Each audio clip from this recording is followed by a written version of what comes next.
This channel does not promote any violent, harmful, or illegal activities. All content provided by this channel is meant for an educational purpose only. দেখুন আরজি করের chest মেডিসিনের যিনি HOD তার মুখে এবার চাবি রহস্যের কথা। বন্ধ সেমিনার রুমের চাবি কে নিল, কে তালা খুললো, কারা সেই সেমিনার রুমে গেলেন, কখন গেলেন, এমন একাধিক প্রশ্ন উঠছে। টিভি9 বাংলার হাতে যখন আমরা ইনভেস্টিগেশন করছিলাম তখন একটা নথি এসেছে, যে নথি বলছে ঘটনার 5 ঘন্টা পর, 5 ঘন্টা, টাইমটা খুব ইম্পর্টেন্ট, মাথা রাখবেন, 5 ঘন্টা পর হাসপাতাল কর্তৃপক্ষ এফআইআর করেছিল। কিন্তু কেন এত দেরি?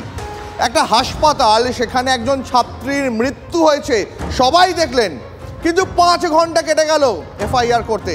আচ্ছা, সিবিআই তো তদন্তভার হাতে নিয়েছে, সিবিআই এর তদন্তে এই ধোঁয়াশা কাটবে?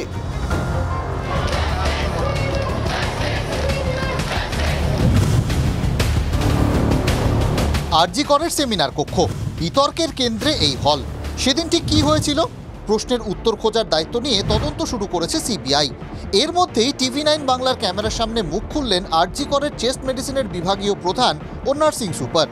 চেস্ট মেডিসিনের বিভাগীয় প্রধান বলছেন সেমিনার রুমে ক্লাস হতো, তারপর সেমিনার রুম বন্ধ করা হয় প্রতিদিনের মতো।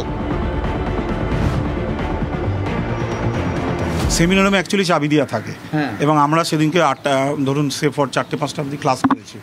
ক্লাস করা আমাদের তো ক্লাস নিতে হয়, ক্লাস করেছি। ক্লাস করার পরে ওই ঘর বন্ধ করে দেওয়া এবং সিস্টারের কাছে চাবি থাকে। এবার রাত্রেবেলা কে কখন খুলেছে সেটা বলতে পারবো।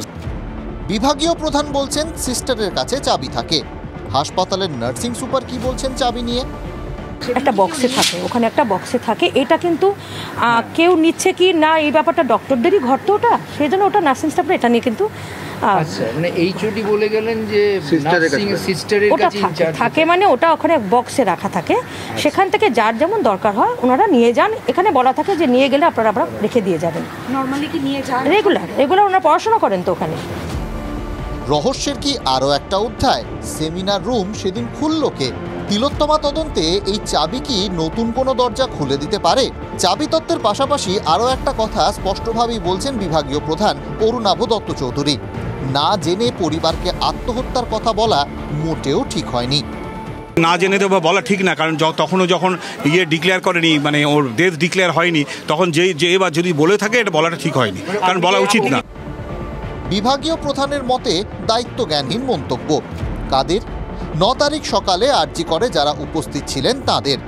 একদিকে হাসপাতাল কর্তৃপক্ষ, অন্যদিকে পুলিশ। 3 ঘন্টা কেন জেলবন্দি রোগীর মতো বসিয়ে রাখা হয়েছিল তিলোত্তমার বাবা মাকে? মঙ্গলবার এই প্রশ্ন তুলেছিল কলকাতা হাইকোর্ট। সেদিন মুখ্যমন্ত্রী হস্তক্ষেপ না করলে নাকি মেয়ের দেহ শেষবার দেখাই হতো না তিলোত্তমার বাবা মায়ের। কেন বারবার মুখ্যমন্ত্রীকে হস্তক্ষেপ করতে হবে? কিসের এত লুকোচোপার চেষ্টা চলছিল? ঘটনার দিন সকালেই তিলোত্তমার বাবা টিভি9 বাংলাকে ফোনে কি বলেছিলেন মনে আছে? আচ্ছা, আপনারা কি অবস্থায় পেয়েছেন মেয়েকে?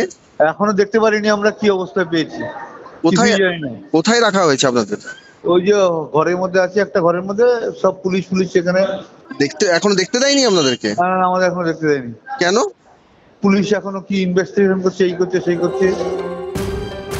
পুলিশ তদন্ত করছিল, আর হাসপাতাল কর্তৃপক্ষ কি করছিল? কেন 5 ঘন্টা পর এফআইআর?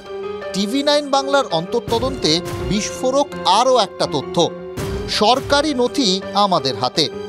সকাল 9:45-এ ঘটনা জানার পর অভিযোগ দায়ের হয় দুপুর 2:45-এ, 5 ঘন্টা পর। গত 5 দিন ধরে তদন্ত আর ধোঁয়াশা সবটাই একসঙ্গে হেঁটেছে। সিবিআই এর হাতে গিয়ে সেই ধোঁয়াশা কি কাটবে? মিলবে justice for Tilottama? Bureau report, TV nine Bangla.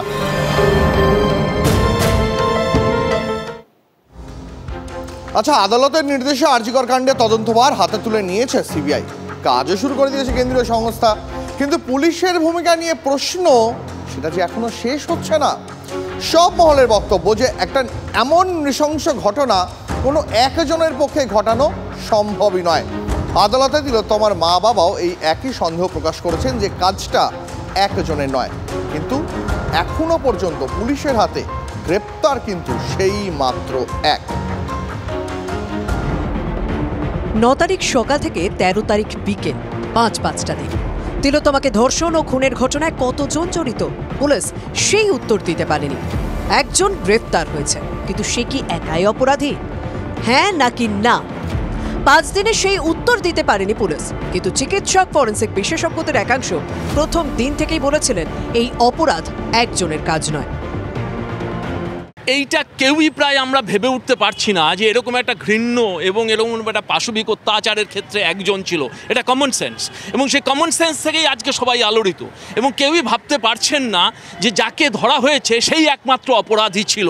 এবং কোথাও একটা এই অনুভূতিটাও সবার মধ্যে ভীষণ প্রবল যে আরও অপরাধীরা আছে যারা বোধহয় এখনও ধরা পড়েনি অথবা যাদের ধরা হচ্ছে না।